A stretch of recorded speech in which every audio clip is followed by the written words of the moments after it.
Жүрөк тыңшап, өз ичиме муюсам, бир суроого бүт дүйнөмдү канатам, ирмен болуп шуулдаган жаштыкта, мекен үчүн эмне эмгек жаратам, сага билбей мага азап болсуро,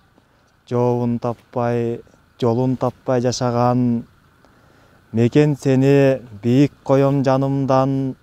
сезем аны канымдагы табымдан,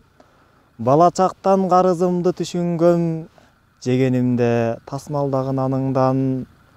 актаныңды, ак сүтүңдүң акта деп, шыбыр үндөр дене бойдо жаңырган, арзууларга айкалса деп иштерим,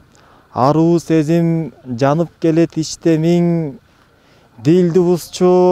чаң заманда маң болбой, нарк насилге курчуп турсун тиштерим, улут болуп, улук болуп жашашка, өзөгүмдөн кыргыз уулун издеймин. Көбөйүүдө билген сайын билбесим, жазган ырым жарым жарты биригесим, ала албадым калемимден жалтактап, алыкулдай ата журттун илдетин, мекен сага жасап өтүү ак эмгек, максат эмес жонумдагы милдетим.